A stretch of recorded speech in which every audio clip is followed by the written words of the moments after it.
जय हिंद दोस्तों। आप सबका मैं स्वागत करता हूं पुनः एक बार अपने YouTube चैनल में, जिसका नाम है सनराइज जीएस रिसर्च सेंटर। दोस्तों, जैसा कि आप देख सकते हैं, आज देख सकते हैं आप कि हम लोगों को अगला लेसन पढ़ना है। हम लोगों को आज पढ़ना है मनुष्य का उत्सर्जन तंत्र। मनुष्य का उत्सर्जन तंत्र पढ़ना है, ह्यूमन एक्सक्रीटरी सिस्टम। तो बेहद ही मज़ेदार आज का टॉपिक होने जा रहा है और ज्ञानवर्धक भी है। तो हम लोग इसके बारे में आज पढ़ेंगे, यानी कि ह्यूमन एक्सक्रीटरी सिस्टम, यानी कि मनुष्य का उत्सर्जन तंत्र हम लोग पढ़ने जा रहे हैं। तो आइए बिना वक्त गंवाए हम लोग पढ़ते हैं इस लेसन को और ज़्यादा से ज़्यादा नॉलेज इकट्ठा करते हैं। यदि दोस्तों आप मेरे चैनल पे नए आए हैं तो इस चैनल को सब्सक्राइब कीजिए, लाइक कीजिए और अपने दोस्तों में इसको शेयर कीजिए ताकि हमारा उत्साह यूं ही कायम रहे। तो आइए हम लोग पढ़ते हैं। जैसा कि आप देख सकते हैं कि ये इसका नाम है मनुष्य का उत्सर्जन तंत्र। तो फर्स्ट ऑफ ऑल सबसे पहले हम लोग समझेंगे कि उत्सर्जन यानी कि एस्किरीशन या उत्सर्जन किसे कहा जाता है, उत्सर्जन किसे कहा जाता है, ये हम लोगों को जानना है। तो दोस्तों, किसी भी जीव के शरीर के अंदर जब भोजन का, फूड मटेरियल्स का डाइजेशन होता है तो डाइजेशन के बाद कुछ विषैले पदार्थ बनते हैं, नाइट्रोजिनस बेस पदार्थ बनते हैं। उन नाइट्रोजिनस बेस पदार्थों का शरीर से बाहर निकलना ही उत्सर्जन है। यानी कि बॉडी में कुछ बेकार के पदार्थ होते हैं, विषैले पदार्थ बनते हैं या नाइट्रोजिनस बेस पदार्थ होते हैं। उन नाइट्रोजिनस बेस पदार्थों का बॉडी से बाहर निकलने की प्रक्रिया ही उत्सर्जन है। जैसे हम लोग कह सकते हैं कि मनुष्य के शरीर से यदि पसीना बाहर निकल रहा है तो वो भी उत्सर्जन है। यदि यूरिन बाहर निकल रहा है, पेशाब निकल रहा है, तो वो भी उत्सर्जन की क्रिया है। तो इसी के बारे में हम लोग इस लेसन में पढ़ने वाले हैं। अभी हम लोगों ने समझा कि मनुष्य के शरीर से या जीवों के शरीर से विषैले पदार्थों, नाइट्रोजिनस बेस युक्त पदार्थों को बाहर निकलना उत्सर्जन कहलाता है। अब हम लोग पढ़ेंगे कि मनुष्य का जो एक्सक्रीटरी सिस्टम है, उत्सर्जन तंत्र है, उसके बारे में हम लोग पढ़ने जा रहे हैं।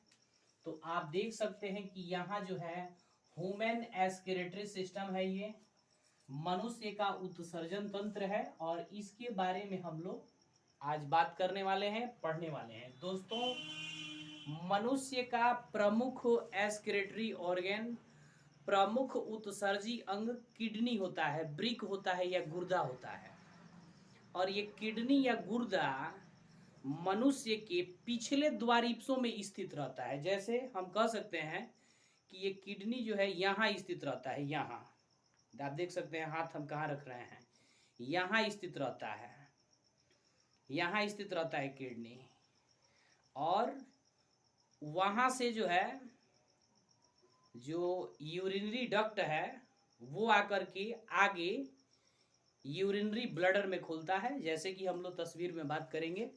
तो दोस्तों, मनुष्य का प्रमुख उत्सर्जी अंग ब्रिक होता है, किडनी होता है। ब्रिक या किडनी की संख्या 2 होती है।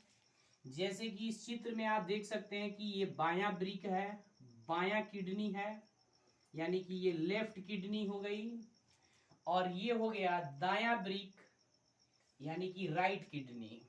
तो किडनी 2 है। यदि एक किडनी किसी कारणवश जो है फेलियर हो जा रही है तो दूसरी किडनी से मनुष्य जो है जिंदा रहता है, उसमें किसी प्रकार की समस्या उत्पन्न नहीं होती है। पुनः आप देख सकते हैं कि यहाँ 2 प्रकार के ब्लड वेसल्स हैं। ये एक ब्लड वेसल्स है, इस ब्लड वेसल्स को हम लोग कहते हैं ब्रिक धमनी, और यहाँ एक ब्लड वेसल्स है जिसको हम लोग कहते हैं ब्रिक शिरा। और पुनः यहाँ प्रत्येक ब्रिक जो है, प्रत्येक किडनी जुड़ी हुई है यूरिनरी डक्ट से, यानी कि मूत्र वाहिका से।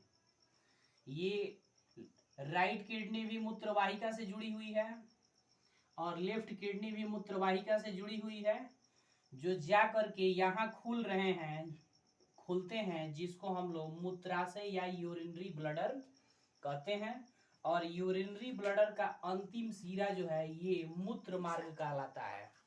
तो हम लोग अभी जो एक्सक्रीटरी सिस्टम है, एक्सक्रीटरी सिस्टम में कौन कौन से ऑर्गन्स आते हैं, उन ऑर्गन्स के बारे में, उन अंगों के बारे में हम लोगों ने जान लिया।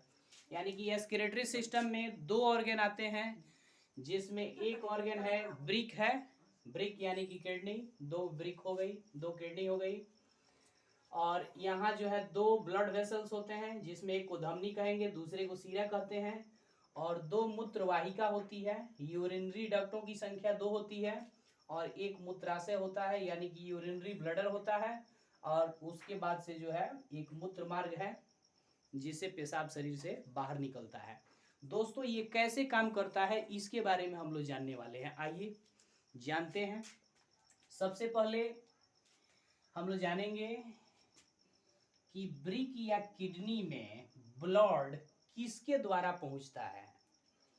तो ब्रिक या किडनी में ब्लड जो है वो पहुंचाता है ब्रिक धमनी, यानी कि ब्रिक धमनी के द्वारा ब्लड किडनी के अंदर पहुंचता है, इसमें पहुंचेगा और फिर इसकी सप्लाई जो है इस इधर भी हो जाएगी, इधर भी हो जाएगी, ब्लड दोनों किडनी में चला जाएगा।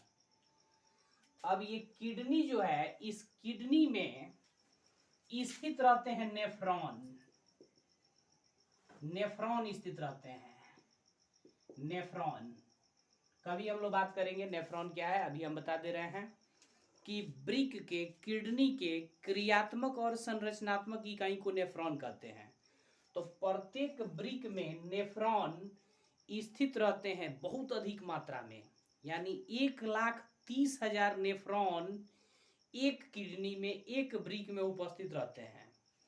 अब इस ब्रिक का फंक्शन क्या है, इस ब्रिक का काम है, इस किडनी का काम है कि ये ब्लड में जितने भी अनावश्यक पदार्थ हैं, जैसे आवश्यकता से अधिक जल है, आवश्यकता से अधिक जल, ज़्यादा मात्रा में पानी हो गया ब्लड में, इसके अलावा यूरिया है और अनावश्यक खनिज है, जिस खनिज की आवश्यकता, जिस मिनरल्स की आवश्यकता बॉडी में नहीं है, यदि वे मिनरल्स हैं तो उनको भी ब्लड से अलग करने का काम करता है किडनी। यानी कि ब्रिक का फंक्शन हुआ कि ब्रिक ब्लड में उपस्थित यूरिया को, आवश्यकता से अधिक जल को और अनावश्यक मिनरल्स को, अनावश्यक खनिज को ब्लड से अलग कर लेने का कार्य करता है।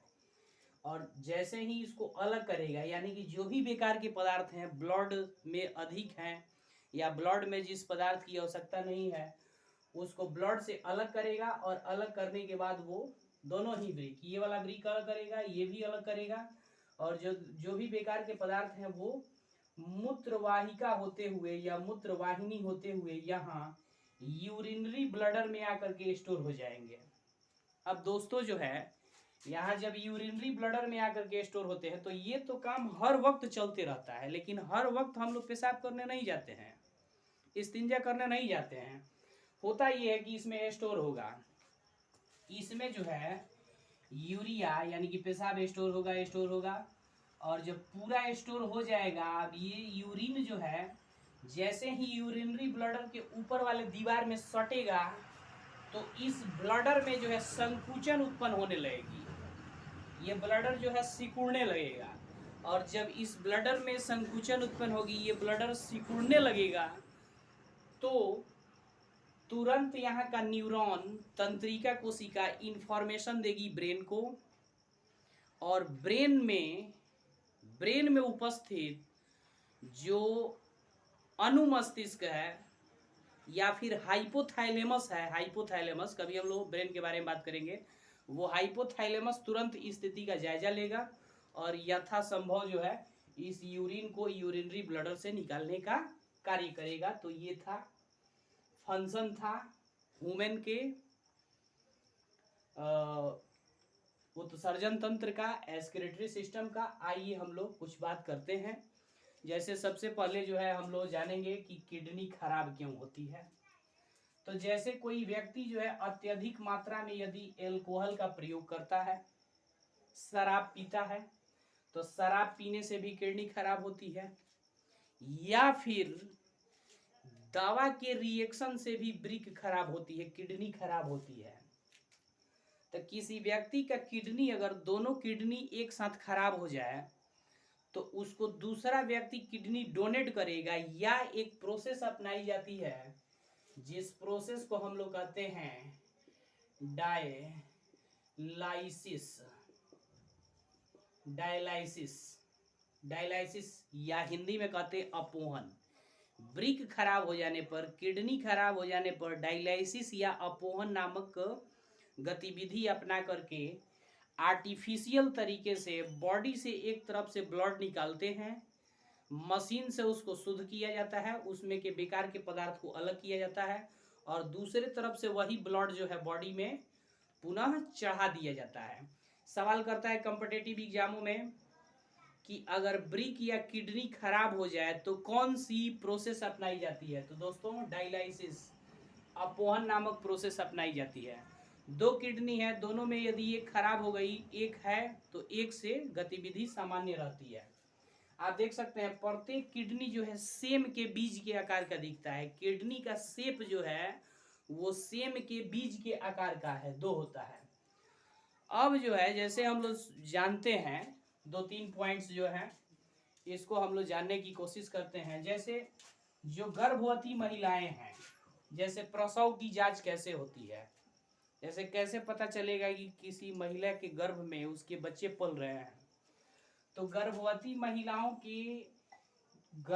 महिलाओं के जो यूरिन होते हैं, उसके यूरिन में एक प्रकार का केमिकल पाया जाता है जिसका नाम है क्रिएटिनिन। क्रिएटिनिन नामक केमिकल पाया जाता है, और उसी क्रिएटिनिन नामक केमिकल के कारण ये पता चलता है कि कोई फीमेल जो है प्रेग्नेंट है, यानी गर्भवती है।